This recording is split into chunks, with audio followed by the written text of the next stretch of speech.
Olá, seja bem-vindo ao Rio TV Debate Virtual. O tema de hoje é o legado da solidariedade. Os nossos convidados são Andressa Good, gestora da sede da Teto, no Rio de Janeiro; Lúcia Maria, fundadora do projeto Futuro em Movimento; Marilúcio Mariá, artista plástica, fundadora do projeto Favela Arte Complexo do Alemão. Muito obrigado pela presença de todos vocês. É muito importante a gente falar de solidariedade no momento em que a gente está passando, né? Ou seja, o legado da solidariedade. E é justamente sobre esse tema que eu começo perguntando para a Andressa. Andressa, a gente pode dizer que o mais importante legado dessa pandemia é o legado da solidariedade? Primeiro de tudo, eu queria agradecer o convite por estar aqui hoje falando sobre o tema.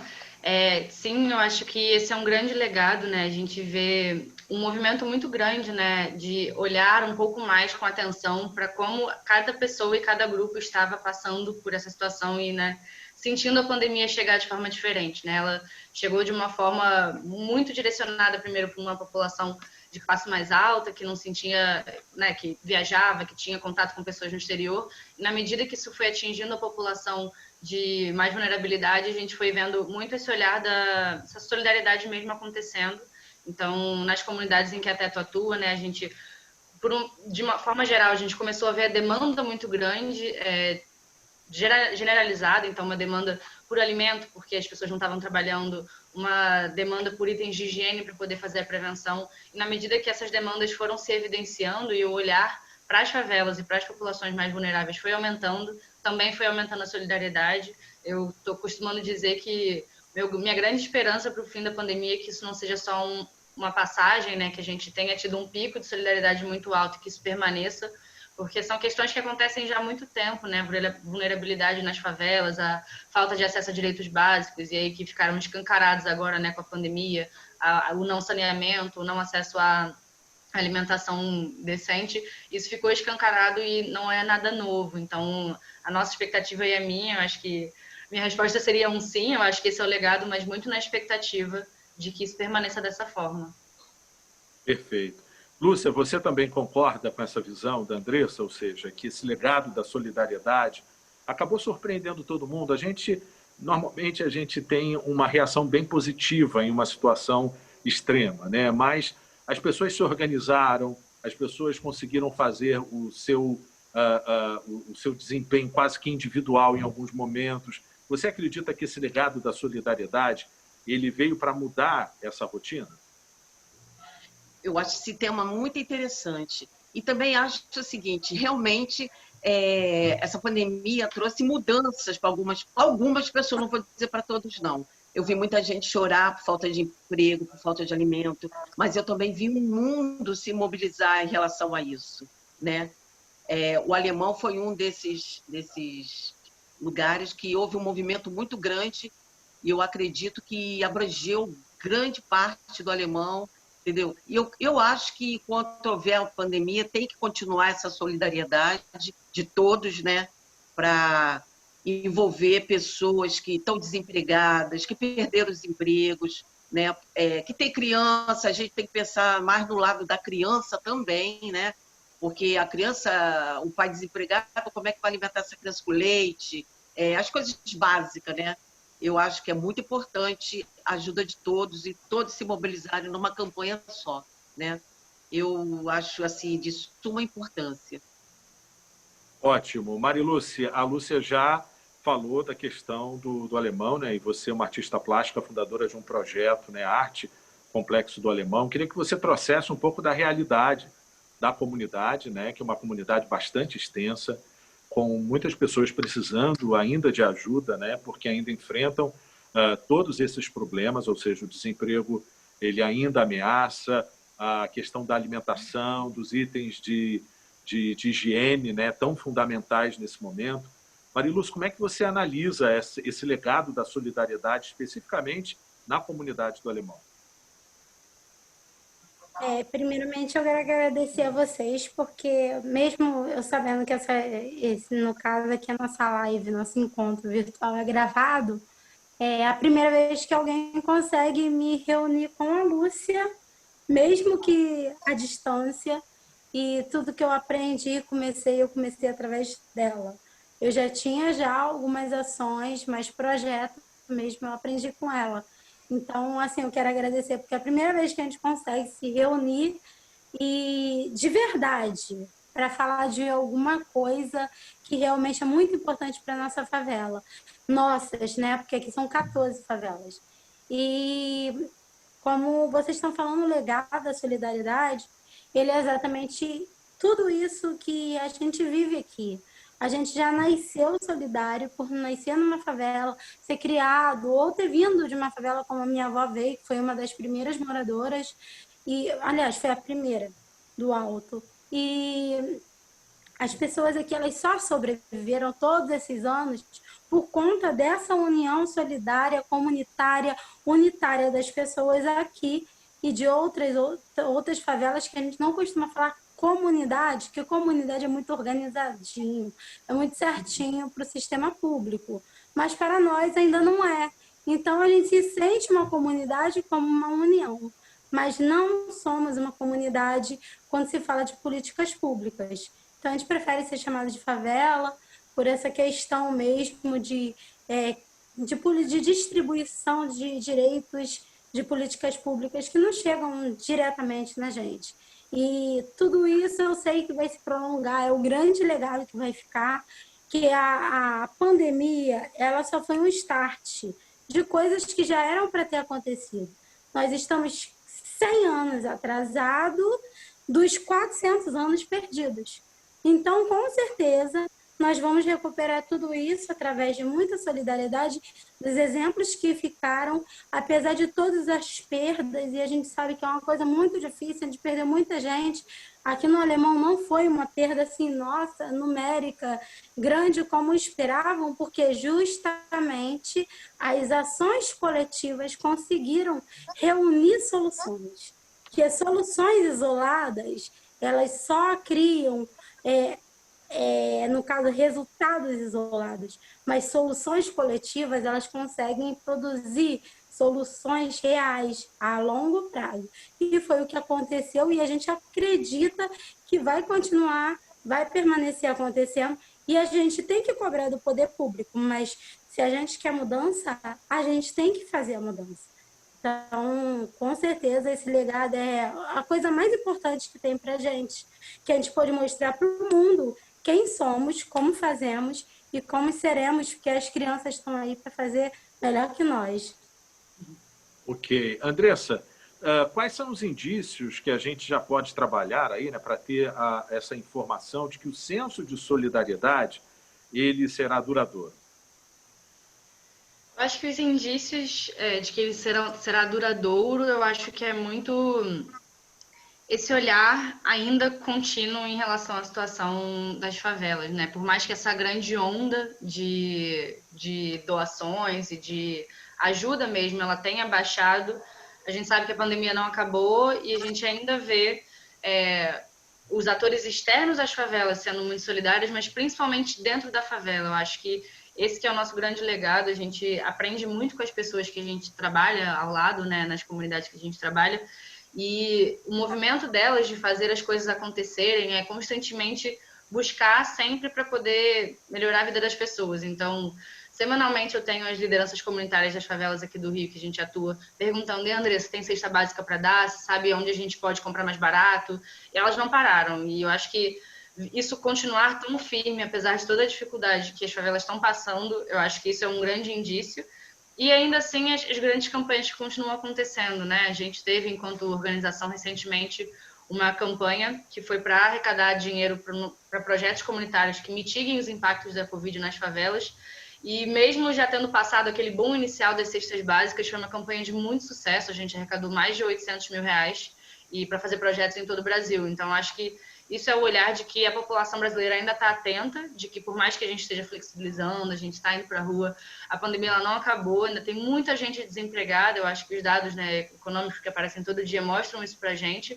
Eu acho que esse legado é o quanto isso ainda está disponível. A gente está falando sobre isso, a gente não deixou de falar da pandemia, não deixou de falar de ações de solidariedade. Eu acho que isso é muito importante, né? A pessoa liga a TV, ela vai ver alguma coisa falando sobre isso. E as favelas ainda estão se mobilizando porque sabem que a realidade continua dura, está ainda mais dura e elas não deixaram de tentar, em conjunto, trazer essas soluções, como a Mariluz falou. Então, acho que esse que é o nosso indício, assim, de que as coisas vão permanecer assim em todas as frentes. Essa é a nossa expectativa também. Lúcia, você observa justamente esse movimento, ou seja, que as pessoas apenas deram um start de uma mobilização que veio para ficar? Olha, sinceramente, veio para ficar, não acredito, porque realmente a ajuda, essa ajuda solidária está acabando um pouco, ela está descendo. A gente sabe que a pandemia não acabou, né? Mas a ajuda está descendo, né? Está sendo pouca, mas eu acho que também falta muita responsabilidade do governo, tá? Porque existem muitos pais, mães desempregadas, né? E isso está tendo um impacto muito grande. E no futuro vai ser muito pior, né? Porque esses pais desempregados, sem qualificação, sem uma renda própria, ela vai ficar desestabilizada, entendeu? Então, a família vai sofrer esse impacto, entendeu? Eu acho que o governo deveria olhar mais por isso, trazer mais projetos sociais digo para todas as comunidades, não só para o Complexo Alemão, para justamente qualificar esses pais e essas mães, para que elas possam ter uma profissão e uma renda no futuro, né? Porque a maioria dessas mães trabalhava informal, ou era camelô, ou era empregada doméstica. Eu, por exemplo, conheço várias mães que eram empregadas domésticas, faxineiras, que hoje estão em casa porque as madames não querem, não aceitam elas, porque acham que que elas podem passar o Covid para elas. Então, essas mães estão desesperadas.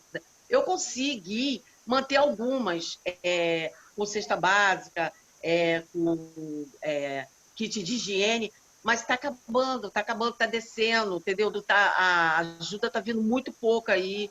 Essas mães estão ficando desesperadas. E eu fico também, porque eu não fico sem saber como ajudar, entendeu? É bem complicado, é bem complicado. Bom, você falou da preocupação dessa solidariedade não estar dentro do nível que você esperava, né? Continuando. Deveria estar, isso. Por que você diz isso? Você observa que as pessoas tiveram um movimento inicial e depois reduziram um pouco isso? Sim, reduziu bastante. Eu acho que acredito que as pessoas estão pensando que está tudo bem na favela, que ela está estabilizada e que todo mundo voltou a trabalhar, e o que não é verdade, né? Não é verdade, a gente sabe que não é. A gente vivencia isso dia a dia e a gente sabe que não é bem assim. Só quem mora sabe, entendeu? Okay. Eu acho que essa solidariedade, essa bondade do povo brasileiro deveria continuar, entendeu? A estender mais um pouco, pelo menos até janeiro, né?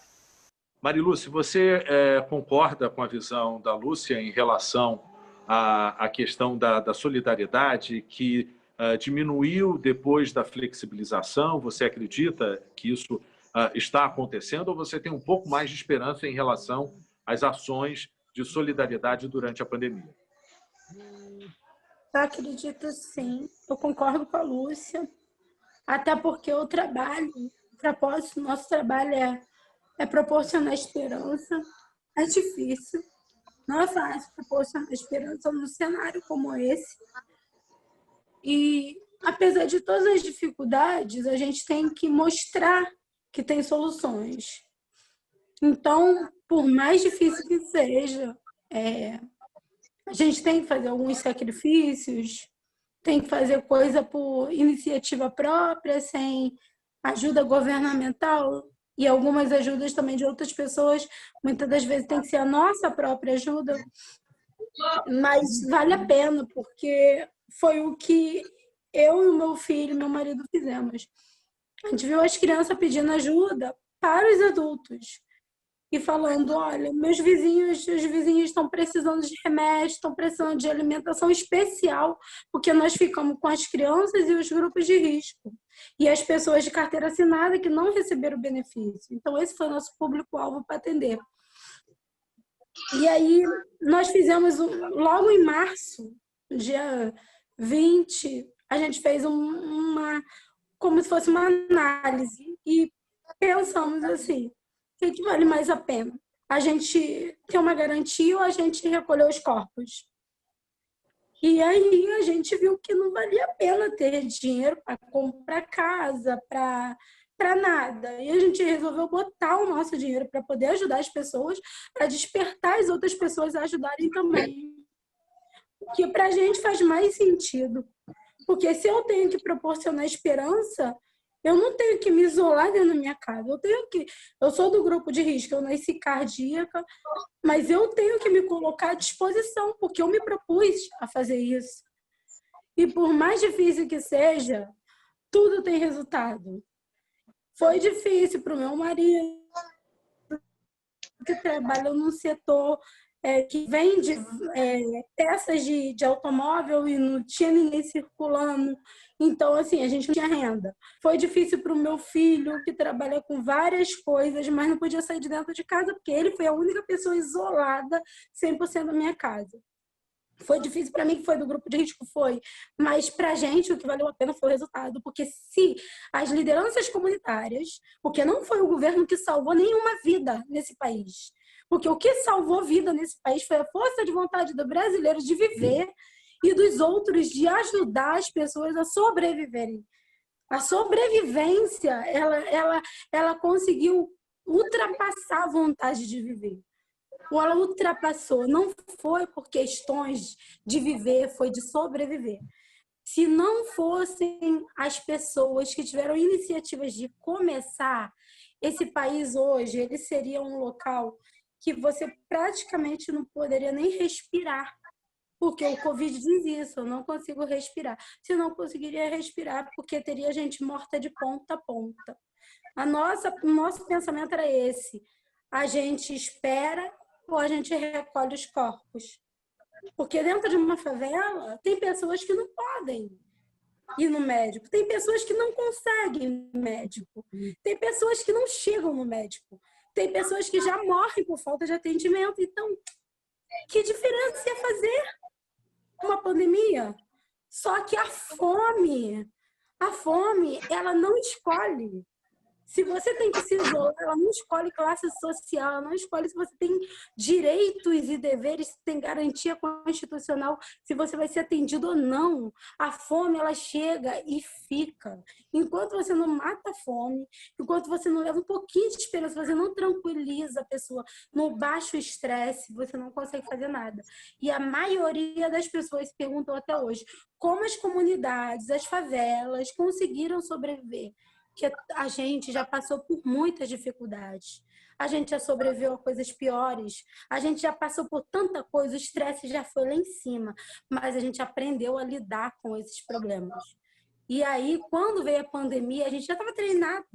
Tem horas que eu até agradeço as dificuldades que eu passei, que muita gente passou, porque tudo aquilo que a gente passou serviu para tranquilizar a gente. Só a fome que nos preocupava. Então, esse era o nosso maior problema.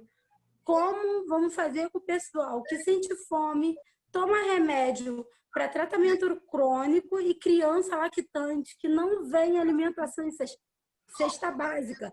Porque tem alimentação especial que não vem em cesta básica. Como esse pessoal vai fazer? Nós ficamos com esses grupos. E esses grupos, eles foram prioridade máxima para a gente. Se alguém estava precisando de arroz e feijão, a gente falava, pelo amor de Deus, pede para outra pessoa, eu vou te passar o contato, eu vou chamar a pessoa, eu vou pedir para te atender. Mas aqui a gente atende esse grupo aqui, porque é muita prioridade. E são muitas pessoas, a gente atendeu 7.000 famílias. E quando a gente pensou que estava em 1.000, a gente já estava em 7, indo para 8. Isso tudo mapeando mão a mão, e a gente só conseguiu mapear porque as pessoas estavam em casa. Porque no carnaval tinha muita gente trabalhando e tinha muito morador se isolando, porque era do grupo de risco. Já estava vendo na Europa pegando fogo, a Itália morrendo velho, pessoal. Eu não vou sair para a rua, tenho 50 anos, não tenho carteira assinada, não tenho nada para deixar para meus filhos, não posso morrer agora. Meus netos dependem de mim. Eu moro de aluguel, muita gente acima de 50 anos mora de aluguel e não tem renda nenhuma. Não tem nem como ser família. Pode ser um absurdo não ter um LOAS, não ter um Bolsa Família, mas não tem. E nessa hora a gente pôde descobrir um lado da favela que nem a assistência social, o poder público descobre. A gente só descobre quando as pessoas estão em casa. Então, algumas vezes a gente falou, fica em casa. Não tanto pela pandemia, mas mais pela nossa estratégia de mapear essas pessoas. Para a gente era muito importante saber que esse ano é ano de censo. A gente não teve censo do IBGE, mas nós sabemos aqui que em 2010 contaram 69 mil moradores, na média. 60 mil. Nós sempre fomos em 2010. Quando a Operação Arcanjo 2 veio, contou 450 mil moradores. O PAC contou 150 mil moradias e publicou moradores. E aí, por 3, pai, mãe e um filho. Ninguém tem um filho só. Então, a nossa missão naquele momento era o quê? Você está com fome, você está precisando de um remédio, está precisando de alguma coisa, nós vamos dar um jeito. E demos um jeito, e outras pessoas ajudaram a gente a dar esse jeito. E a nossa esperança de conseguir foi tão grande, como a de várias outras pessoas que tentaram e também conseguiram, foi tão grande, que não faltou. E a gente só tem a agradecer a quem ajudou, porque não tem outra palavra para dizer. Não tem. A gente só tem a agradecer. Bom, ótimo o seu depoimento, Marilúcia, um depoimento emocionado. E a gente vai, então, para a Andressa para analisar essa questão. Andressa, a Marilúcia, aí, nesse depoimento cheio de emoção, acabou falando da questão do alimento, do remédio.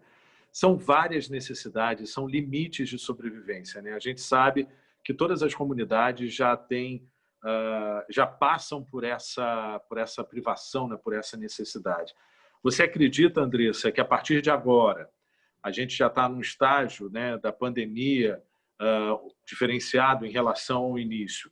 Mas o que a gente precisa ainda mais para os moradores que enfrentam todas essas necessidades? Acho que são duas frentes. Acho que uma não pode excluir a outra. Acho que uma é onde a Teto atua muito e as lideranças comunitárias atuam muito, que é a urgência. Então, as pessoas precisam continuar recebendo auxílio, precisam ter alguma outra fonte de renda que elas não têm. A gente fez uma pesquisa recentemente em parceria com a FGV, em maio, junho, e 50% da comunidade, mais ou menos, não recebeu o auxílio emergencial. E por diversos motivos, né? Ou porque não tentou, ou porque não conseguiu.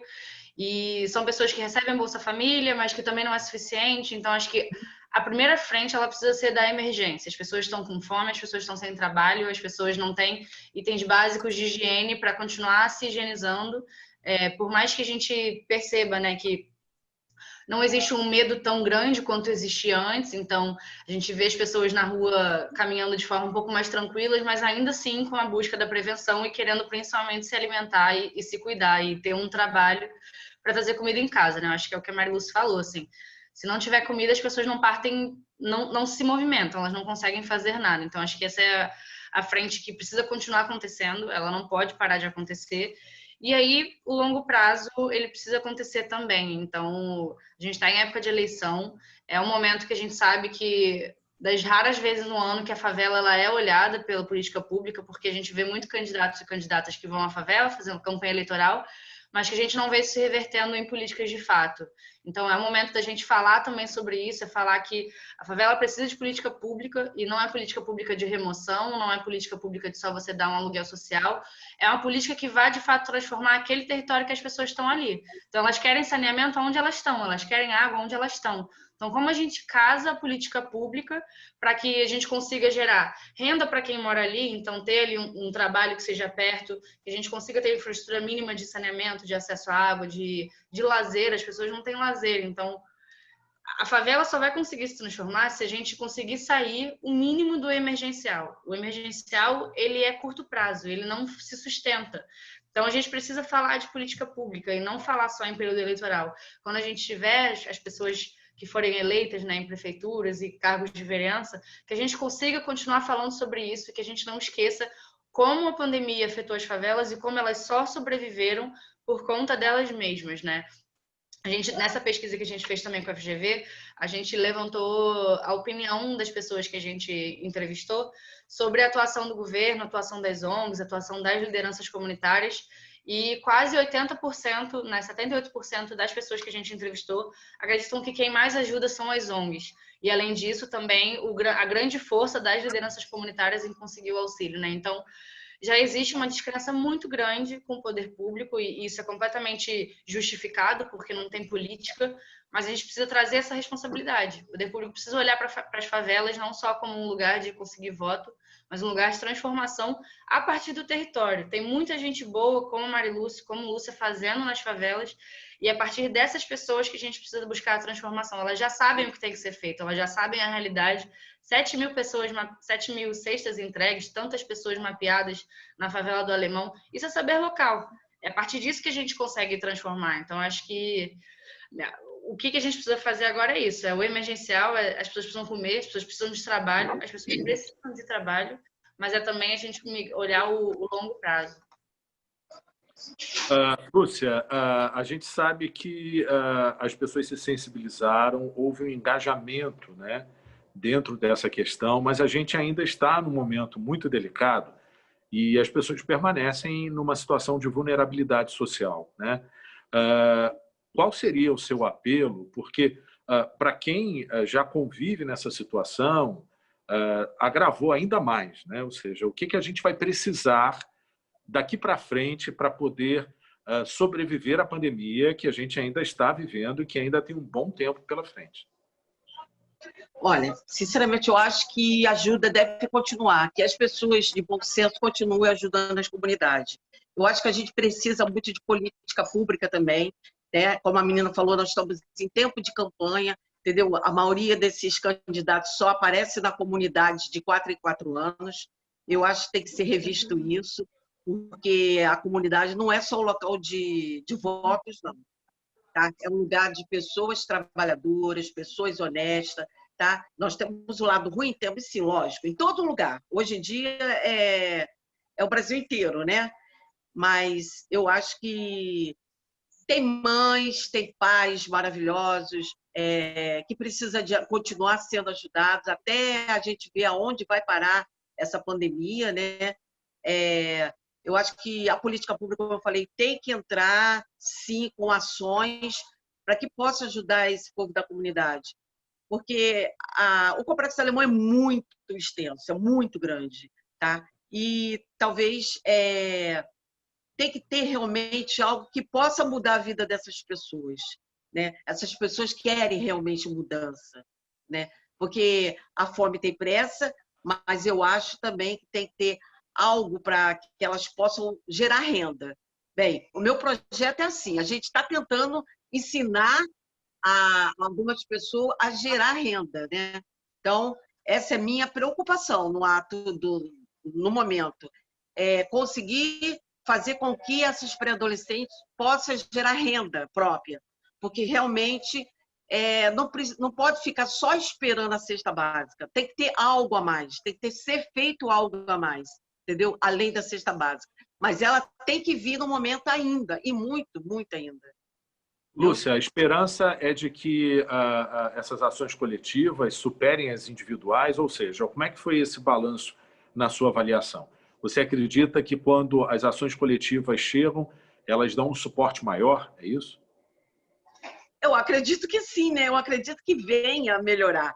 Mas, sinceramente, aqui do alemão veio e foi embora. Tudo que veio para o alemão acabou. Quer exemplo maior do que o teleférico? Ela gerava renda, empregabilidade, turismo e acabou. Houve preocupação do governo? Não, não houve. Fizeram uma coisa, né? Ganharam muito dinheiro, a gente não sabe quem foi, mas está aí parado. Não gera mais nada. As gândulas tudo enferrujadas, tudo escangalhado, tudo quebrado. E cadê? E como é que fica as famílias que trabalhavam aqui? Eram todos trabalhadores do complexo alemão.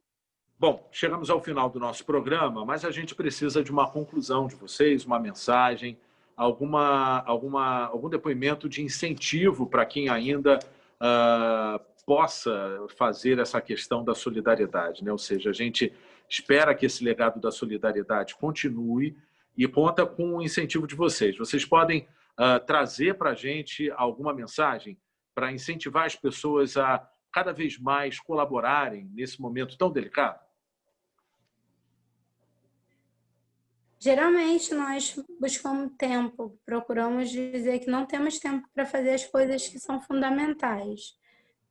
Quando eu nasci, eu não tinha tempo para viver, tinha problema de saúde, aprendi a trabalhar aos 6 anos, eu ia morrer com 8, depois com 15, depois com 30, até hoje eu estou viva, vou fazer 40 anos, e não morri. Então tem que fazer valer a pena existir.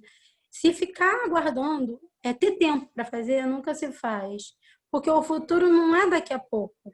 O futuro de um segundo depois é o passado de um segundo atrás.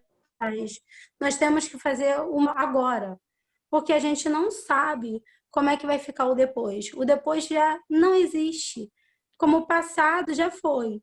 Então, se tem que fazer, não adie. Tá difícil, tá complicado, mas tudo tem que ter um começo.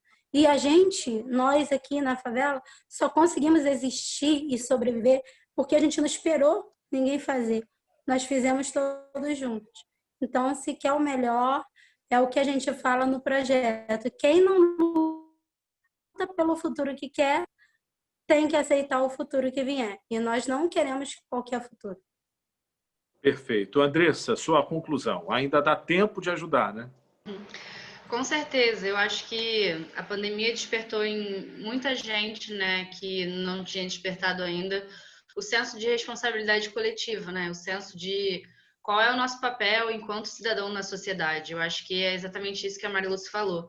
Às vezes você não tem tempo de fazer um trabalho contínuo, de conseguir fazer uma transformação grandiosa, mas você consegue apoiar um projeto, você consegue conhecer uma iniciativa em uma favela específica, você consegue apoiar quem está na linha de frente fazendo. Então, eu acho que o apelo final é esse, assim, não espere as coisas ficarem muito ruins para você querer buscar uma transformação.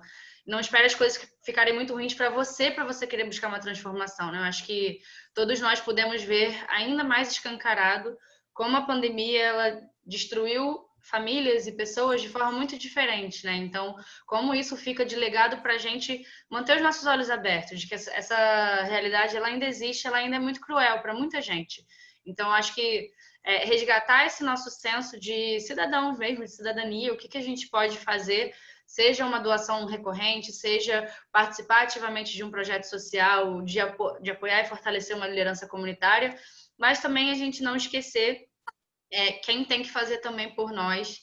Então, o apelo novamente as eleições estão aqui, a gente vai ter transformações nas pessoas que vão ocupar cargos de prefeitura e vereança, e são essas pessoas que também podem transformar a realidade, né, com políticas concretas. Então, que a gente consiga ter um voto muito consciente de eleger não quem a gente busca para transformar o que é bom para a gente, né? Às vezes a gente está ali, eu quero que meu bairro melhore, mas a gente tem que pensar coletivamente enquanto cidade. Então, quem é a pessoa que você acredita que pode transformar não só o seu bairro, mas aquela favela, aquele complexo? Então, que a gente tenha um voto consciente para esse momento, porque é isso, é a política pública junto com essas ações pontuais emergenciais que transformam a realidade. Então, acho que meu apelo é esse, assim, a gente esteja atento enquanto cidadão e cidadã. Lúcia, sua mensagem final. Bem, eu quero dizer para as pessoas o seguinte, pensa direitinho, a comunidade, ela te recebe de braços abertos quando você vem. Não pense que a comunidade só tem gente ruim, não. Aqui tem pessoas transformadoras que gostam do que fazem, gostam de transformar a vida, como aí a Mariluce, como eu e outras pessoas dentro do Complexo Alemão. Nós somos um elo muito grande de transformação. Então, não pense que aqui ou ali na outra comunidade tem gente só ruim, não tem não. Então, continue ajudando, continue vendo o lado bom dessas coisas. As pessoas que... depoimento que a gente tem depoimentos de pessoas que foram transformadas, que hoje vivem bem, que são pessoas do bem, através dos nossos projetos, entendeu? Então, esse lado tem que continuar e as pessoas têm que ver esse lado, continuar ajudando. Se alguém quiser, por exemplo, ajudar o meu projeto FEM Cultura e Movimento, é só entrar no e-mail AMA Associação Mulheres de Atitude, entendeu? gmail.com. E perceber que a solidariedade deve continuar, que as pessoas devem ajudar, entendeu? De alguma forma, tem sempre alguém precisando de ajuda. E se você quer ser voluntário, quer vir conhecer a favela, é só nos chamar. A gente leva para passear e ver que vocês serão muito bem recebido mesmo, entendeu? Pelo menos aqui no Complexo Alemão, tá? E a minha mensagem é essa, é paz, é amor, é carinho e solidariedade a todos nós. Perfeito. Muito obrigado pela participação de todos vocês. Então, o Rio TV Debate Virtual fica por aqui. Até o próximo encontro.